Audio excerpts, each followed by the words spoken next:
Hey there, how you doing?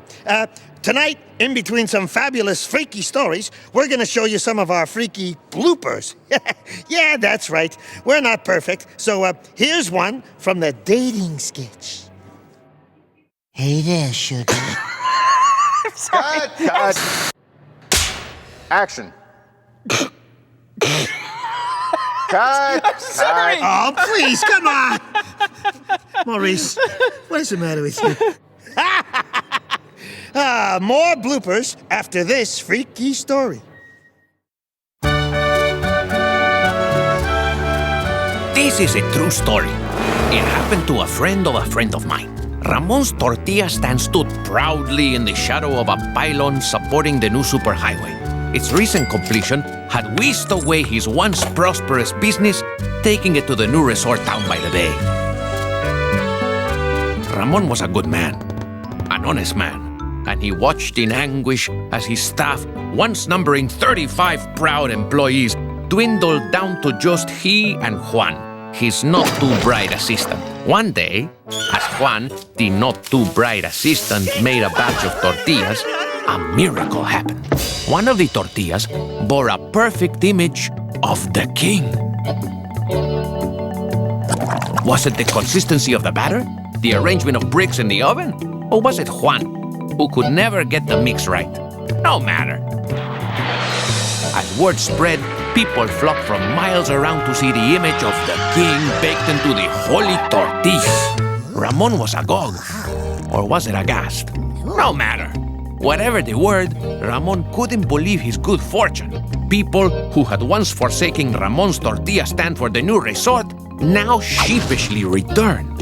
On nice days, it took hours to reach the front of the line and view the holy tortilla. And each and every pilgrim bought a replica holy tortilla. Ramon's fortunes grew. He made so much money that he began to renovate. What was once a humble tortilla stand was now a wonderful tortilla shack. Success brought more success.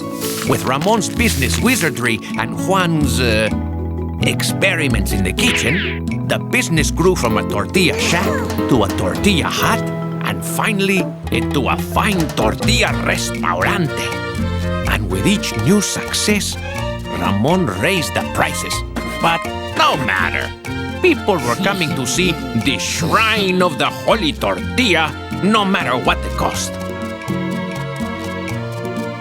While Ramon greeted the pilgrims and profited from their success, poor Juan was locked away in the kitchen, forgotten, and he was so overworked. Because Ramon wasn't going to cut into his profits by hiring extra help, Juan began to make mistakes. And one day, poor Juan, not a rocket scientist to begin with, slipped up big time. You see, Ramon had become greedy. So greedy, in fact, that he began to limit the times that pilgrims could view the holy tortilla. He didn't want the filthy tortilla pilgrims to interfere with his fancy dining room customers. Replica holy tortillas didn't make as much profit as Ramon's double enchilada surprise dinner special. So, during the dinner hours, the holy tortilla was moved from its impressive shrine in the dining room to any available spot in the back of the kitchen, wherever there was room. This arrangement kept the dining room clear at mealtimes, and that was very important to Ramon. One day, a poor man comes to the back door of the restaurante. He had no money, but was begging for scraps to eat.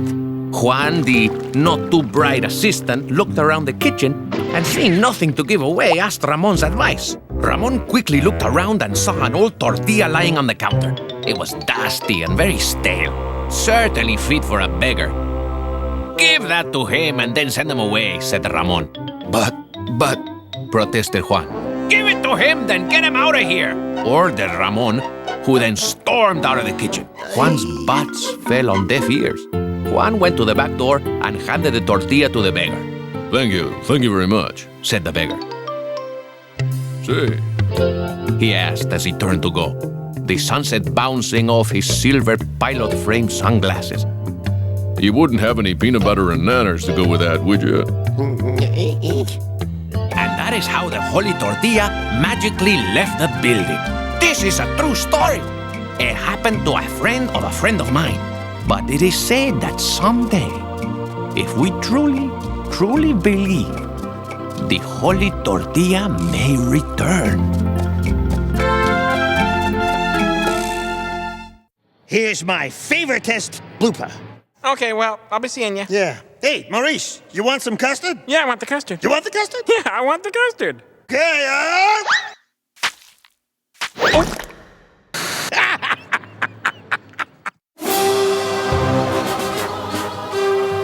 This is a true story. It happened to a friend of mine.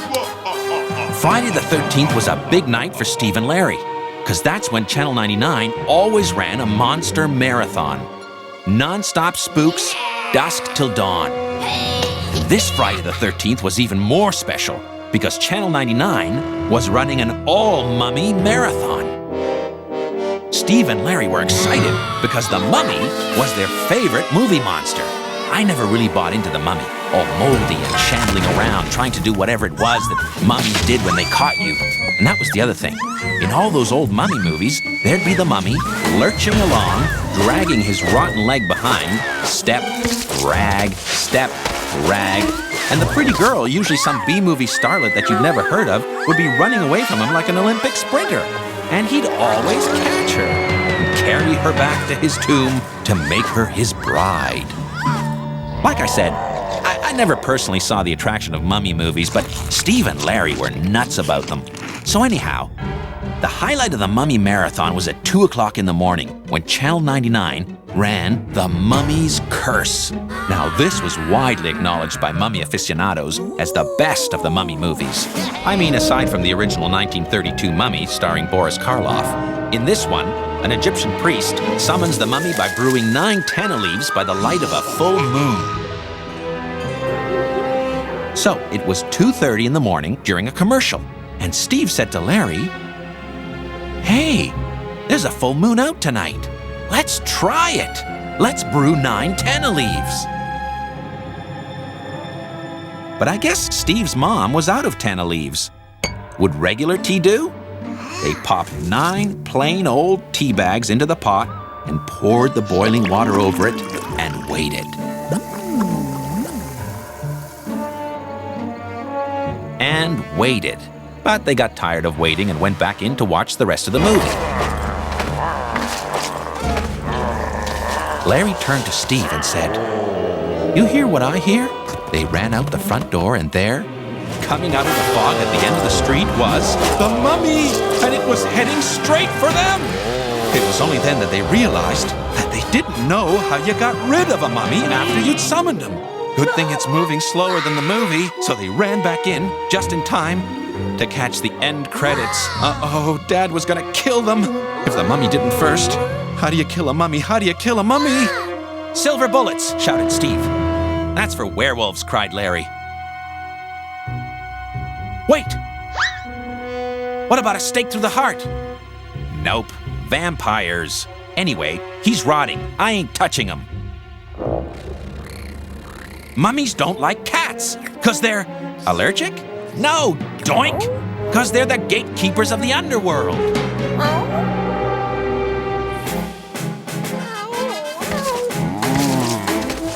They were sure that would do it. Now the mummy was gonna turn around and head back where it came from. Problem was, it didn't. Step, drag. They had to think fast. The mummy was getting closer. He was at the bottom of the driveway. "Quick, get the hose!" "The what?" "The hose, you doink! Don't you get it? He's all dust and bandages. We're gonna make mummy mache."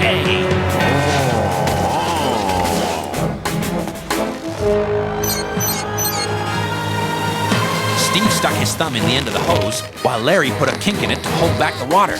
They waited till they could see the whites of his, bandages.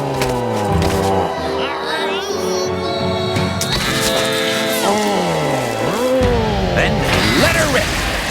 The water blasted that stinking mummy. There was dust and bandages flying everywhere. looked like a snowstorm as it rained down on them that summer night. They did it! They were heroes! They killed a mummy! Hey, it's a true story. It happened to a friend of mine. Oh yeah, and the next day Mrs. Melnick from next door showed up with a policeman. She was filing a complaint against Steve and Larry for toilet papering her house and garden. We'll have more bloopers after this freaky story. Oh! What the heck Sorry. are you doing? Well, You're supposed to go left. I was supposed to go... This is a true story. It happened to a friend of mine, Mousy Marg, a school librarian who only ever had a date on like birthdays or Christmas. And they didn't call her Mousy Marg for nothing.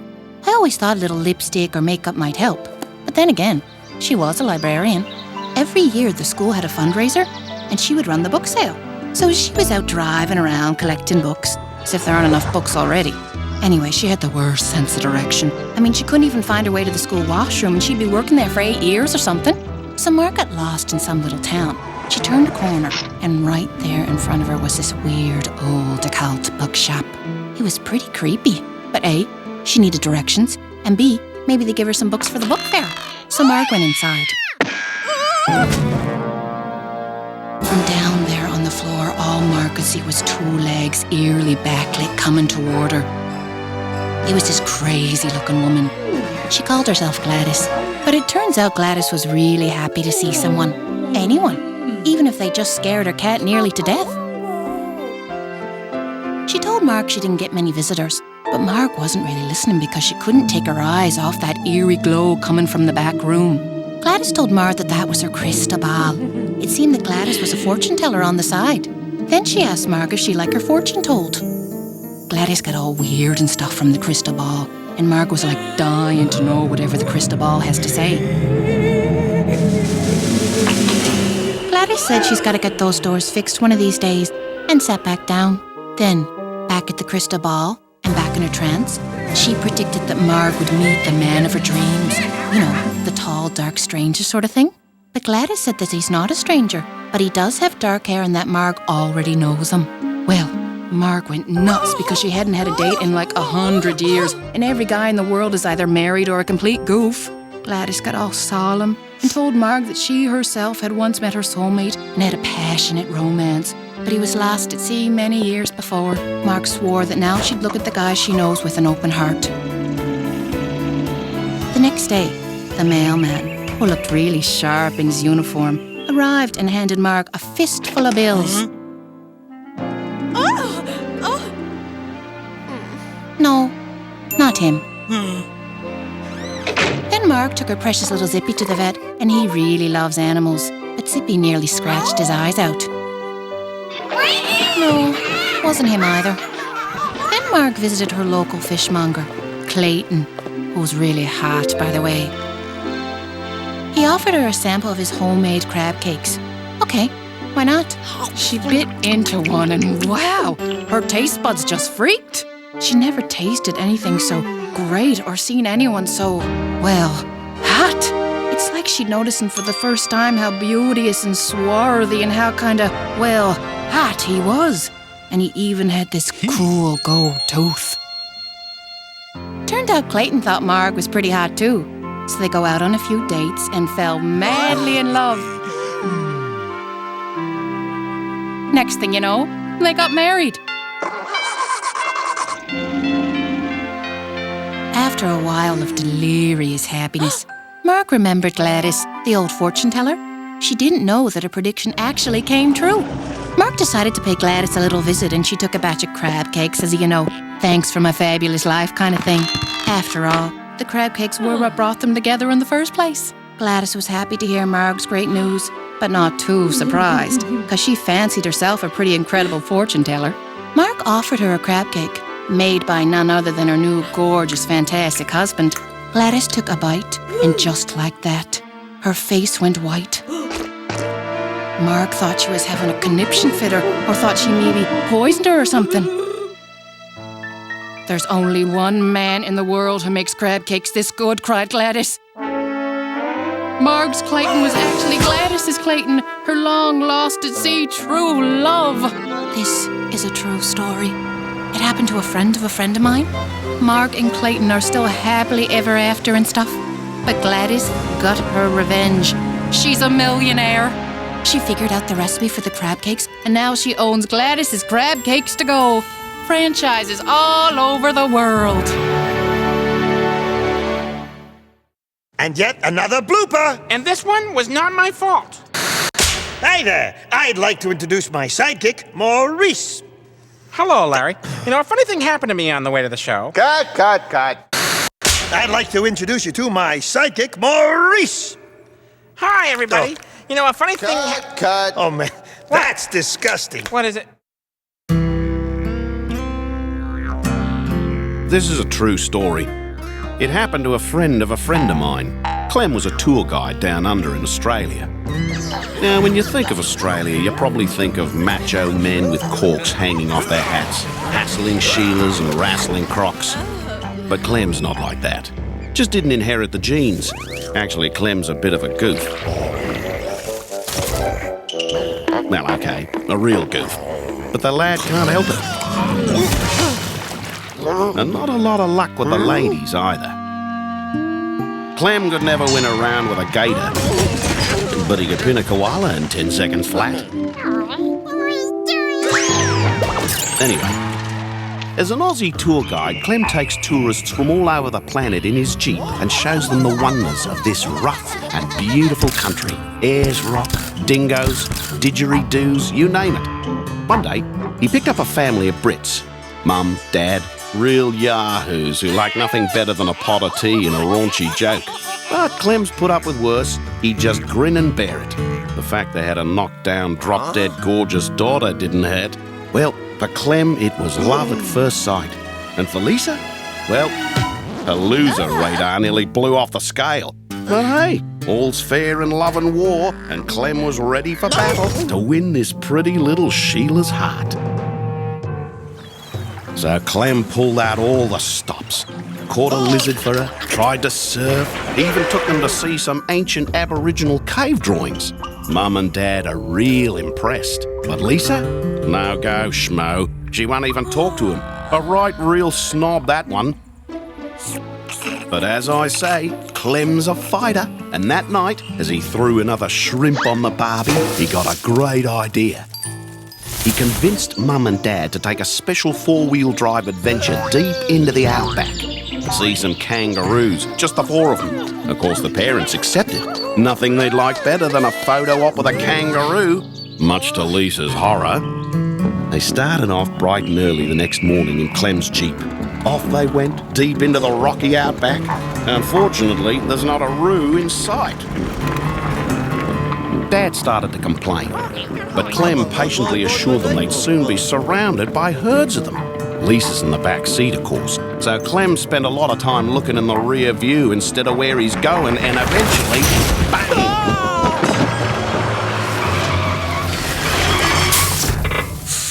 Not to worry, happens all the time. Clem insisted the family stay in the car out of the sun, while he, all manly-like, started changing the wheel like an old pro. Now, Clem was on his knees, screwing in the bolts, and he gets up to give a wink to Lisa, when staring him in the face across the Jeep's hood was the big hairy mug of a kangaroo. Both of them let out a bit of a shriek, and they both keeled over. Now, Mum and Dad piled out of the Jeep and stood around the kangaroo, poking it to see if it's alive. Looks like you've given him a heart attack, laughed Dad. Lisa recoiled, horrified. Clem, desperate to make the best of the situation, agreed. What a photo op! Clem propped up the poor beast against the Jeep, and Dad pulled out the camera and handed it to Clem. Just like my best mate, crowed Dad. Let's get your sunglasses on him, Clem. Lisa just stewed in the Jeep. But Clem's a fighter, remember? So when Dad figured Clem's jacket would make the pic even better, Clem obliged, hoping this would make Lisa laugh. A little, at least. But Lisa, she thought it was disgusting. Suddenly, the Roo gave his head a shake and bounced away, still wearing Clem's jacket and shades. Could it be, for once, Clem's victorious? Lisa laughed and laughed, music to his ears. He finally had a chance with her. That is, until Clem realised the keys to the Jeep were in the jacket and the Kanga was now a bouncing speck on the horizon. This is a true story. It happened to a friend of mine. It was a remarkably long, hot walk home, and Clem never saw his beloved Lisa again. I hear they didn't even tip him either. And next time Clem saw those cave drawings, he noticed something he'd never seen before. Here's one from Joliet, Quebec. Claude writes, Dear Larry, do you know if there's life on Mars? Well, Claude, we're going to find out right now. Come on over. Wow, you're right. I see a cockroach. She's very far away, teeny tiny. That's me, you idiot. You're looking through the wrong end. Oh. Here. There. Now look through the window. Come on. What do you see? Yeah. I see that ladybug in the flower shop across the street. Oh, up. Maurice, up. Look up at the sky. You're right. There is life on Mars. But it's the strangest, weirdest, ugliest life I've ever seen. Let me look at this. Take a look. Okay. Oh, my gosh. This is disgusting. Now, you folks at home, if you don't have a strong stomach, don't look.